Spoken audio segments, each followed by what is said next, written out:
Olá, vamos ao nosso segundo bloco. Você já entendeu, sim, o objeto do direito administrativo, também nós trabalhamos o conceito do direito administrativo e vimos que atualmente o direito administrativo é definido pelo critério de administração pública, que nós vamos até aprofundar, né, no decorrer aí das nossas aulas. Vamos agora, gente, trabalhar noções de Estado, governo e também, né, focar mais um pouco em administração pública. Vejam só, para termos a formação de um Estado, necessariamente temos que ter a presença de três elementos.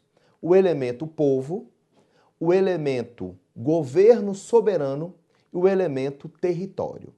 Gente, faltando apenas um desses elementos, nós não vamos ter a concepção de Estado. Na época em que éramos colônias de Portugal, havia sim o povo que habitava, que morava aqui, né, nesse território que nós habitamos até hoje. Então havia o elemento povo, havia sim o elemento território, mas o governo era soberano, gente? Não, as ordens vinham lá de Portugal. Então por isso que à época nós não falávamos em República Federativa do Brasil, tá vendo? Porque o governo não era soberano.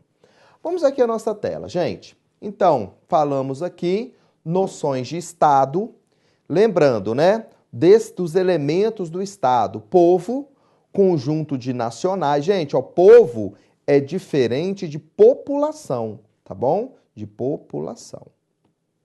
População, no caso, representa as pessoas que estão em determinado momento em um território, tá? Então, pode ter os estrangeiros que estão aqui no Brasil passando férias, naquele momento ele está no nosso território.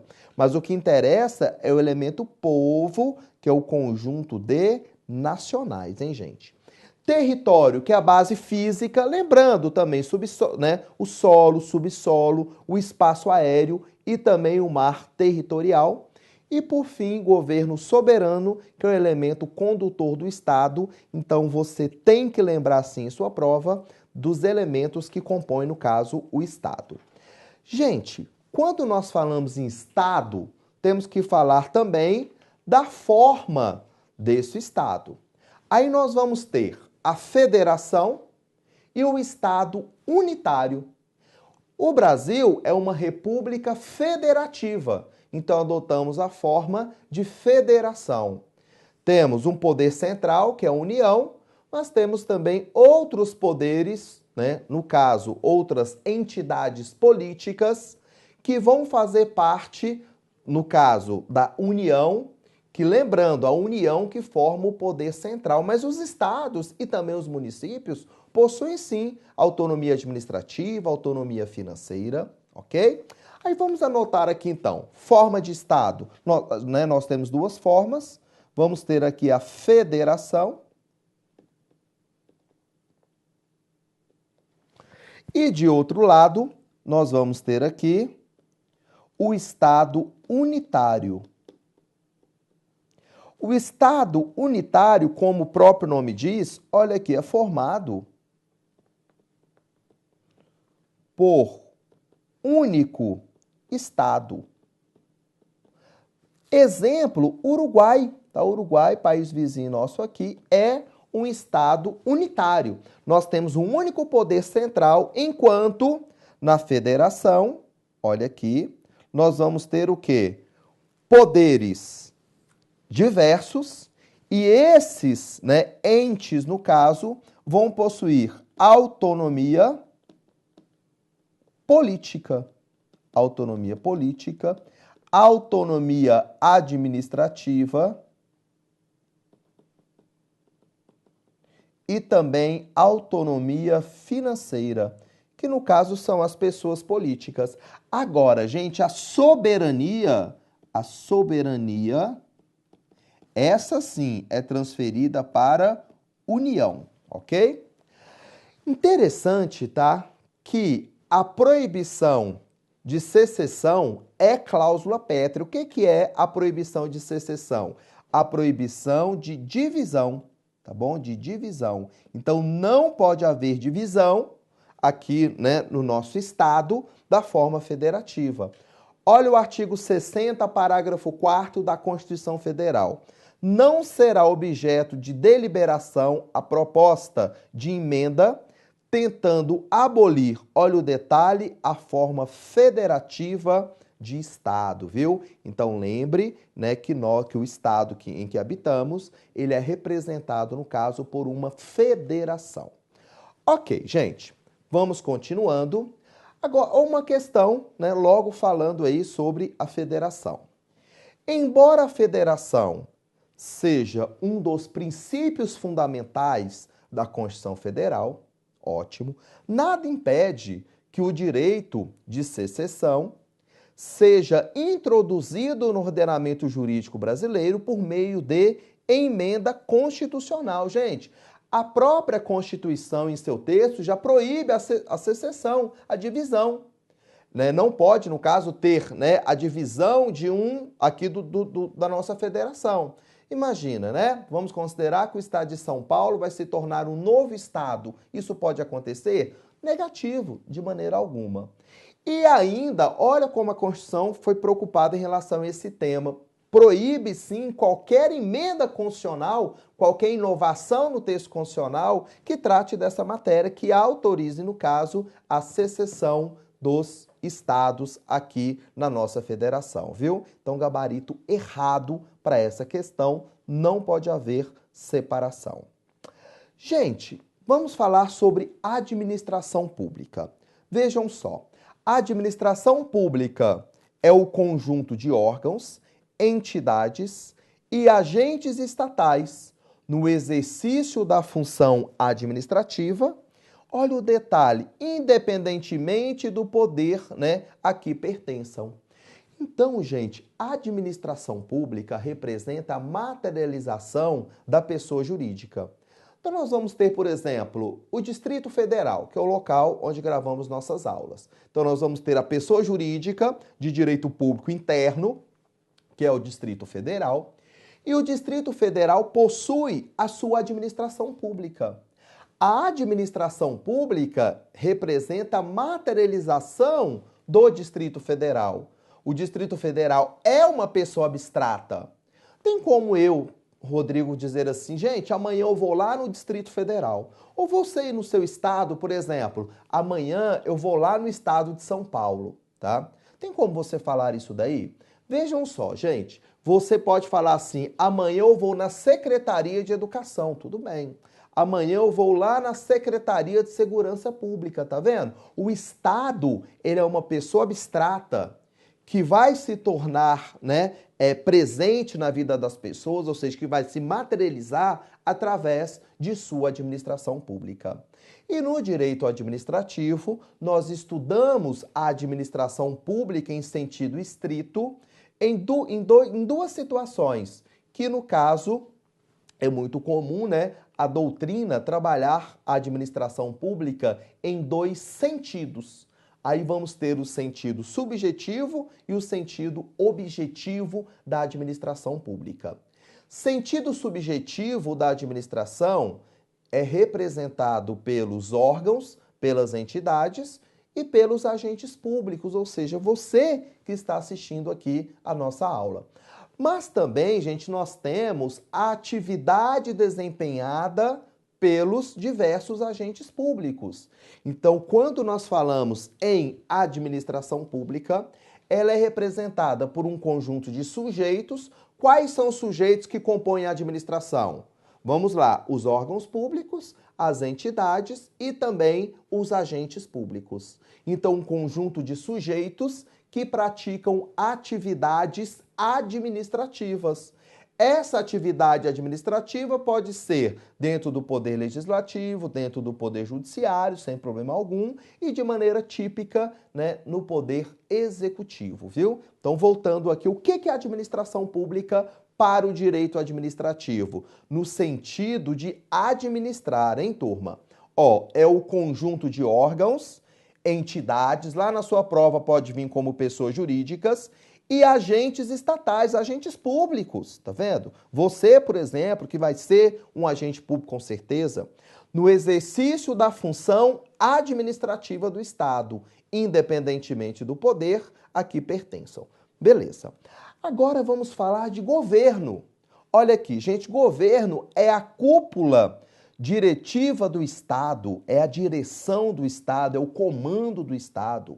Olha aqui, responsável pela condução dos altos interesses estatais e pelo poder político do Estado, e cuja composição pode ser modificada mediante eleição, que no caso é o fator humano representando aqui, né, a expressão governo. Por isso que falamos, em governo FHC, em governo Lula.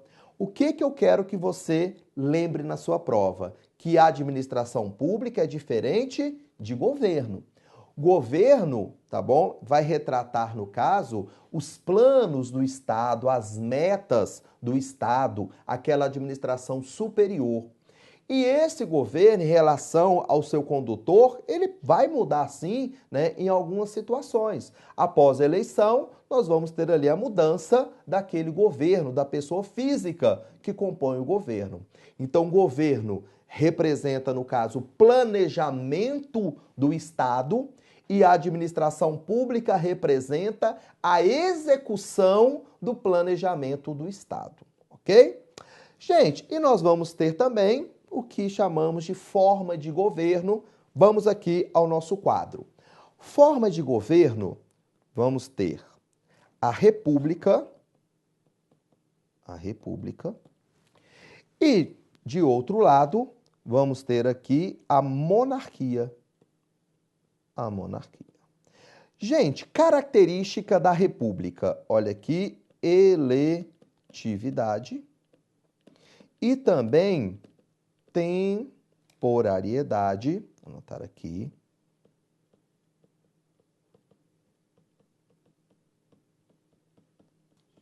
dos mandatos. Agora, monarquia. Quais são as características? Olha aqui, hereditariedade e vitalicidade. Então, gente, forma de governo. Vamos ter a república e, de outro lado, a monarquia. República tem como característica a eletividade e também um mandato temporário, né, ali dos governantes. Agora, na monarquia, gente, a monarquia, vamos lembrar de hereditariedade e também de vitaliciedade, viu? O sujeito, né, nasce príncipe, depois vira rei e vai ser rei até ali, né, a sua morte, tá vendo? Qual que é a forma de governo adotada aqui no Brasil? Qual? É lógico que é a República. República Federativa do Brasil. Então, nós vamos ter uma república e também em outro, né, no mesmo momento, vamos ter a federação, ok? Continuando, gente. Funções do Estado. Nós falamos, sim, que o poder é uno, o poder é indivisível. O que divide são as funções desse único poder. Aí vamos ter o poder legislativo, poder judiciário e também o poder executivo. Por que nós temos que trabalhar, se entender os poderes que compõem o Estado, gente? Porque em qualquer poder nós vamos ter a função administrativa, que é a função estudada pelo direito administrativo. Nós, do direito administrativo, não estudamos a função legislativa do poder legislativo, né? Elaboração das leis. Você vai estudar isso lá no direito constitucional. Nós, do Poder Judiciário, também não estudamos a função típica do Poder Judiciário. Você vai estudar isso lá no processo penal, no processo civil, por exemplo, tá vendo? O que nós trabalhamos, então? Nada mais do que a função administrativa. E lembrando que função administrativa vai estar presente, sim, em todos os poderes, viu? Eu coloquei aqui pra gente, ó. Então, funções do Estado: a legislativa, elaborar leis, e também exercer o controle externo, né, gente, que é muito importante também, né, que o Poder Legislativo controla as atividades dos outros poderes. Função executiva, que é aplicar as normas gerais ao caso concreto. E a função judiciária, função de julgar os conflitos advindos da execução das normas gerais aos casos concretos. E quando nós falamos em sistema de governo, devemos lembrar também, olha aqui, do presidencialismo e, de outro lado, nós vamos ter o parlamentarismo. Gente, o sistema de governo tem, né, um tema importante para a gente localizar, entender como que é a relação entre o poder executivo e o poder legislativo. No sistema, no presidencialismo, há sim uma maior independência do poder executivo em relação ao poder legislativo. Agora, no sistema parlamentarismo, nós temos um trabalho em conjunto, uma maior dependência do poder executivo em relação ao poder legislativo, viu? Então, vamos anotar isso daqui. Então, presidencialismo, olha aqui então, nós temos o quê? Uma maior independência. Aí nós vamos ter aqui, ó, chefe de Estado e vamos ter o chefe de governo. Sendo que a mesma pessoa. Por exemplo, aqui no Brasil, quando o presidente da República está aí representando, né, o Brasil no exterior, aí nós vamos ter ele, naquele momento, está praticando ali a atividade de chefe do Estado. Quando o presidente da República, né, estabelece, pratica atividade dentro aqui do Brasil, com as políticas públicas nacionais, estamos a falar de chefe de governo, tá vendo? E sempre é a mesma pessoa. No parlamentarismo, nós vamos ter aqui, olha, gente, presidencialismo não é maior independência não, viu? Ah, sim, maior independência. Maior independência. Aqui é ao contrário. Maior dependência. Maior dependência. Por quê, gente? Vamos ter o chefe de Estado e também, de outro lado, mesma coisa, chefe de governo. O chefe de governo é o que chamamos de primeiro-ministro.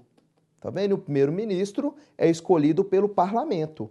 Chefe de Estado, aí vamos ter aqui o presidente, pode ter também a figura do monarca, tá? Sem problema algum. Figura do monarca.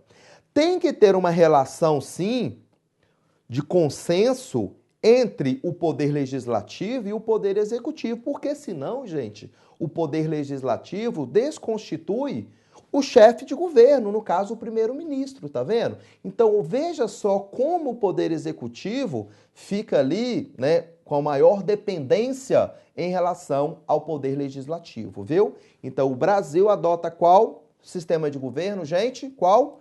Presidencialismo, é lógico, né? Mas vamos aqui fazer uma revisão. Vejam só, vamos aqui falar no Brasil, né? Então nós temos aqui como sistema de governo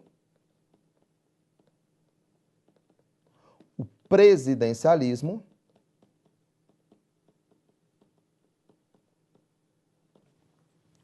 forma de governo, você vai lembrar de república e forma de Estado, vamos ter a federação. Aí vamos ter então a República Federativa do Brasil. Aqui, gente, República, olha aqui, forma de governo então República, forma de Estado, vejam só, federação, uma forma federativa, e quando nós falamos em governo, você vai lembrar então do presidencialismo, tá bom? Ok, gente, então terminamos aí os primeiros aspectos sobre a diferença de governo, administração pública e também os aspectos da Constituição de Estado. Gente, Vamos falar agora sobre o que chamamos de tripartição dos poderes. Vejam só, Montesquieu, após ali, né, Montesquieu, em sua obra Espírito das Leis, trouxe ali né, uma inovação, mas para alguns, né, o início dessa tripartição ocorreu com Platão, mas não vamos ficar discutindo aqui, né, a filosofia de maneira alguma. Mas eu quero que você lembre em sua prova que Montesquieu, ao escrever sua obra Espírito das Leis, ele concluiu pela seguinte situação, que o poder, quando ele é exercido por uma única pessoa, pode ter abuso sim. Então, para Montesquieu, para o governo ser mais justo, né, com seus governados, o poder estatal deveria estar distribuído em mãos diversas, ou seja, por pessoas diversas. Porque até então, o monarca, o rei, né, ou mesmo o imperador, ele concentrava todas as funções do Estado. O monarca, ele representava o poder executivo, aplicava as leis ao caso concreto. O monarca criava as leis e o monarca também julgava os conflitos sociais, né, advindos ali da aplicação daquela lei. Tá vendo, gente? Então, não havia um controle em relação a esse monarca. Para conter, então, o abuso de poder, Montesquieu propôs a divisão, a tripartição do poder estatal em poder judiciário, poder legislativo e poder executivo. No entanto, a divisão proposta por Montesquieu à época era uma divisão rígida, tá? Uma divisão absoluta dos poderes do Estado. Hoje nós conseguimos sim identificar na Constituição de 88 que essa tripartição dos poderes não é tão rígida quanto proposta por Montesquieu. Por que isso, gente? Às vezes um poder pratica atividade de outro poder quando tem autorização na própria Constituição Federal. Por exemplo, o chefe do Poder Executivo edita medida provisória. Medida provisória tem força de lei. Olha aí, então o Poder Legislativo fazendo às vezes, né, do Poder Legislativo. Então o Executivo está fazendo às vezes do Poder Legislativo quando ele edita uma medida provisória. Compete ao Senado julgar o presidente da República nos crimes de responsabilidade. Então, o Senado, Poder Legislativo, vai fazer, às vezes, o papel do Poder Judiciário, tá vendo? Então, lembre na sua prova o que pode ser cobrado em relação a esse tema, gente. Que a tripartição dos poderes, hoje, não é como a proposta inicialmente por Montesquieu. Montesquieu propôs uma divisão rígida, uma divisão clara das funções do poder estatal. Hoje não, um poder pode praticar sim atividade de outro poder. Gente, os primeiros aspectos do direito administrativo surgiram no século XIX, então é um ramo talvez recente e, né, o Estado que pôs em prática os primeiros aspectos do direito administrativo foi a França após a Revolução Francesa, viu? Então, após a Revolução Francesa, tivemos sim, né, o início, no caso, dos estudos do direito administrativo. Então, lembre-se, lá na sua prova, pós-século XIX. E eu trouxe aqui uma informação para a gente, ó, Montesquieu, 1748, Espírito das Leis, teoria da tripartição dos poderes, olha aqui, funções desempenhadas por órgãos distintos, autônomos e independentes entre si, para justamente haver um controle. Revolução Francesa, que ocorreu em 1789. Ok, gente, então finalizamos aí mais um bloco. Eu sei que você já assistiu aí 2 blocos, né? Então dê uma levantada, tome uma água e volte aí, né, em 10 minutinhos no máximo, viu? Eu estou te esperando para a gente continuar aqui os propósitos dessa matéria tão importante para a sua aprovação. Até o próximo vídeo, obrigado.